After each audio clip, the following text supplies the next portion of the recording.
Hello বন্ধুরা, আজকের এই ভিডিওতে দেখাবো যে পাঞ্জাব ন্যাশনাল ব্যাংকের নতুন এটিএম কার্ডের পিন জেনারেট কিভাবে করবেন। তো আমি এটিএম মেশিনের দ্বারা এটিএম কার্ডের পিন জেনারেট করে দেখাবো।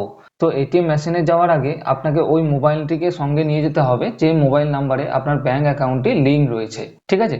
কেননা প্রথম স্টেপে আমাদের সেই মোবাইল নাম্বারটিতে একটা ওটিপি চলে আসবে এবং সেকেন্ড স্টেপে আমাদের সেই ওটিপিটিকে ভেরিফাই করে তারপরে আমরা নতুন এটিএম কার্ডের পিন জেনারেট করতে পারবো। তো চলুন দেখে নিই লাইভ এটিএম মেশিনের সামনে।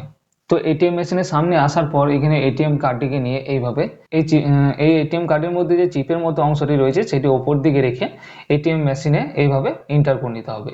তো এটিএম মেশিনের মধ্যে কার্ডটি এন্টার করার পর এরকম অনেকগুলি কিন্তু অপশন চলে আসবে আপনার সামনে, ঠিক আছে, এবং এটিএম মেশিনের স্ক্রিনে। তো এইখানের মধ্যে আমাদের যে সেকেন্ড অপশনটি রয়েছে ক্রিয়েট অ্যান্ড চেঞ্জ পিন, এই অপশনটির পাশে যে বাটনটি রয়েছে সেই বাটনটির উপরে আমাদের এইভাবে প্রেস করে নিতে হবে। তো প্রেস করার সঙ্গে সঙ্গে এখানে আমাদের এটিএম মেশিনের স্ক্রিনে দুটো অপশন চলে আসবে, ওটিপি জেনারেশন আর নিচে রয়েছে ওটিপি ভেরিফিকেশন। তো আমাদের যেহেতু ওটিপি জেনারেশন করতে হবে, প্রথমে আমাদের মোবাইল নাম্বারে সেই ওটিপিটিকে নিয়ে আসতে হবে, তারপরে আমরা কিন্তু সেই ওটিপিটিকে ভেরিফাই করতে পারবো। তো তার জন্য এখানে ওটিপি জেনারেশন অপশনটির পাশে যে বাটনটি রয়েছে এইভাবে তার উপরে প্রেস করে দেবো। তো প্রেস করার সঙ্গে সঙ্গে আমাদের রেজিস্টার মোবাইল নাম্বারে একটা ওটিপি চলে আসবে। ওটিপিটি আসার পর এখানে আমাদের এটিএম কার্ডটিকে একবার বের করে নিই, ঠিক আছে, এটিএম মেশিন থেকে বার করে নেওয়ার পর আবারও মেশিনের মধ্যে এইভাবে এন্টার করে নিতে হবে কার্ডটিকে, ঠিক আছে। করার পর এখানে ক্রিয়েট আর চেঞ্জ পিন রয়েছে, আবারও সেই প্রসেসটিকে ফলো করতে হবে। বাটনটির উপরে প্রেস করে নেব। প্রেস করার পর এইখানে দেখুন আমরা ওটিপি জেনারেশন করে নিয়েছি, ওটিপি আমাদের কাছে চলে এসেছে।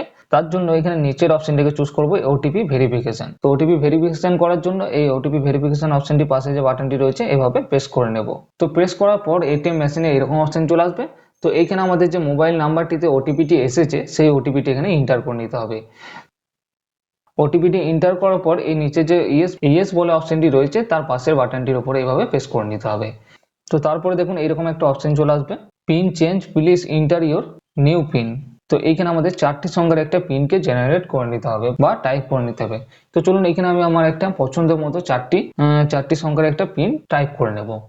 যে নাম্বারটি আপনি টাইপ করবেন সেই নাম্বারটি কিন্তু আপনার পিন হিসেবে সেট হয়ে যাবে। তো টাইপ করার পর এখানে আবারও কনফার্ম করার জন্য সেই পিনটিকে এখানে আবার টাইপ করে নিতে হবে। তো টাইপ করার পর এখানে ইওর ট্রানজ্যাকশন প্রসেসিং, তো একটু প্রসেসিং হবে।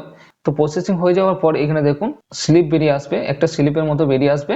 আর এটিএম মেশিনের স্ক্রিনে এইভাবে দেখুন লেখা উঠবে পিন চেঞ্জ সাকসেসফুলি। তো এরপরে এটিএম মেশিন থেকে এইভাবে আমরা এটিএম কার্ডটিকে বের করে নেব। তো বন্ধুরা, এইভাবে আপনারা খুব সহজেই পাঞ্জাব ন্যাশনাল ব্যাংকের নতুন এটিএম কার্ডের পিন জেনারেট করতে পারবেন। তো চলুন দেখা হচ্ছে পরের ভিডিওতে, ততদিন ভালো থাকবেন, সুস্থ থাকবেন এবং টেক বাংলা ইউটিউব চ্যানেলটিতে সদা সর্বদা যুক্ত থাকবেন।